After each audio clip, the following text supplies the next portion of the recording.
उसका कमरा घर के दूसरे माले पर था। वो खिड़की की तरफ मुंह करके आराम से सो रही थी। अचानक से उसकी नींद खुली। उसकी नजर खिड़की की ओर गई और वो चौंक गई। उसने देखा पड़ोस की बिमला की नई बहू पायल खिड़की से कमरे के अंदर झांक रही थी। कौन है वहां? पायल है क्या? खिड़की के बाहर से तुरंत पायल का चेहरा हट गया। कौशल्या दौड़कर खिड़की के पास गई। कौन है? कौन? पायल तुम हो क्या? लेकिन कौशल्या किसी को देख ही नहीं पाई।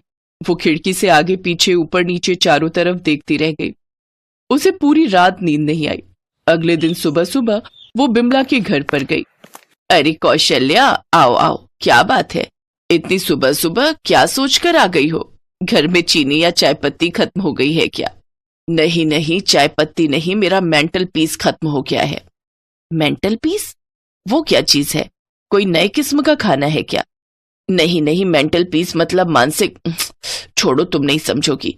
अपनी बहू को बुलाओ। नई बहू? अरे ओ पायल, कौशल्या चाची आई हैं तुमसे मिलने, बाहर आओ जरा। पायल आंखें रगड़ते हुए कमरे से बाहर आई। क्या बात है कौशल्या चाची, इतनी सुबह? मैं तो सो रही थी। हाँ, रात को लोगों के कमरों में झांकोगी तो देर तक तो सोना ही पड़ेगा ना। लोगों के कमरों में झांकना? ये आप क्या कह रही हैं कौशल्या चाची?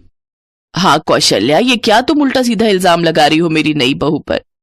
मैंने कल रात साफ साफ तेरी बहू को मेरी खिड़की के बाहर देखा था। कल रात को मिलाकर लगातार 3 दिन से हो रहा है ये सब। क्या? आपके कमरे के बाहर? लेकिन आपका कमरा तो दूसरे माले पर है। हाँ वही तो, वहां क्या मेरी बहू उड़ कर जाएगी? या फिर जादुई शक्तियों से पैर लंबे कर लूंगी। कौशल्या चुप हो गई।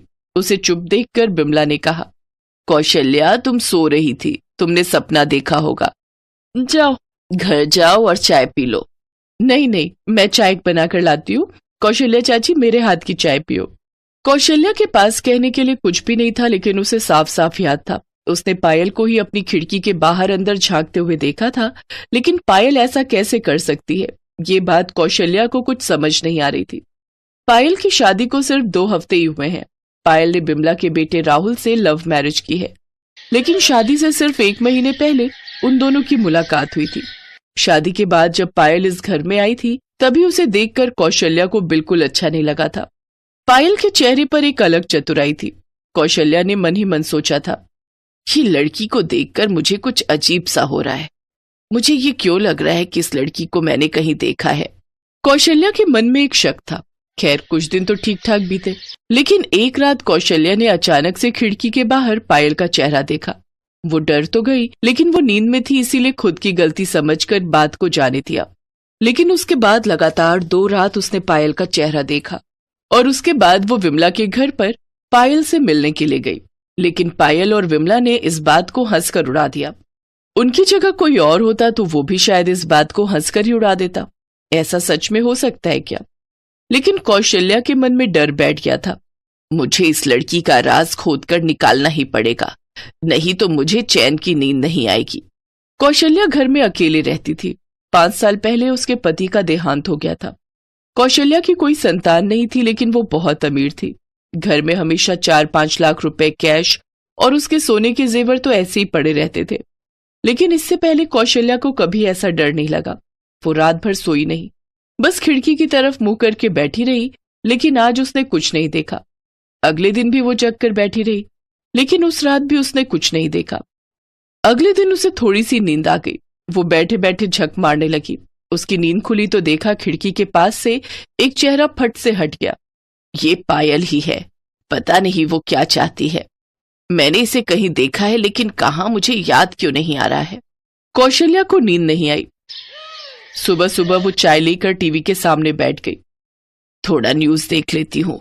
दिमाग में बस पायल ही पायल घूम रही है। न्यूज देख लूंगी तो दिमाग थोड़ा हल्का हो जाएगा। कौशल्या ने टीवी ऑन किया और न्यूज चैनल ऑन करते ही वो चौंक गई। न्यूज पढ़ने वाला आदमी बोल रहा था, बुजुर्ग आदमी और औरतें जरा सावधान रहें, आपके घर में भी हो सकती है डकैती। हमें अभी तक डाकू का चेहरा तो नहीं पता, लेकिन हम इतना जानते हैं कि ये डाकू कोई आदमी नहीं बल्कि एक औरत है। ये खासकर अमीर अकेली बूढ़ी औरतों को टारगेट बनाती है। और एक अजीब बात पता चली है, ये जादुई शक्ति से अपना पैर 10 फीट लंबा कर सकती है। कैसे, हमें नहीं पता। जिस घर को ये टारगेट बनाती है उस घर में ये अलग अलग रूप लेकर के जाती है, कभी सेल्स गर्ल तो कभी नौकरानी, और कभी कभी तो ये उस घर के लड़के से शादी तक कर लेती है। और ये सुनते ही कौशल्या के रोंगटे खड़े हो गए। उसे कुछ याद आ गया। अरे मुझे याद आ गया, 2 महीने पहले एक लड़की आई थी मेरे पास काम मांगने, लेकिन मैंने उसे भगा दिया। वो लड़की पायल ही तो थी, इसीलिए इतनी जानी पहचानी लग रही थी पायल। सत्यानाश, यहाँ दाल नहीं गली तो उसने बिमला के बेटे को पकड़कर शादी कर ली ताकि मेरे घर के पास रह सके। मुझे अभी पुलिस स्टेशन जाना पड़ेगा। कौशल्या तभी पुलिस स्टेशन चली गई और पुलिस को सब कुछ बता दिया। पुलिस के लोग नॉर्मल ड्रेस में आकर इधर उधर छुप गए। रात को कौशल्या सोने का नाटक करने लगी और तभी पायल बाहर आई और पैर लंबा करने लगी। ये देखकर पुलिस के लोगों के होश उड़ गए।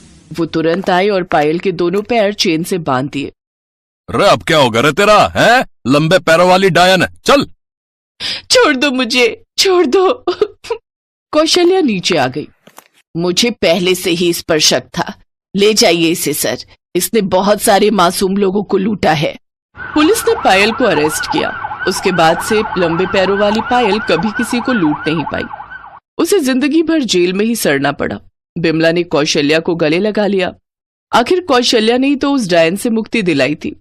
उसके बाद से सभी बुजुर्ग आदमी और औरतें खुशी खुशी रहने लगे।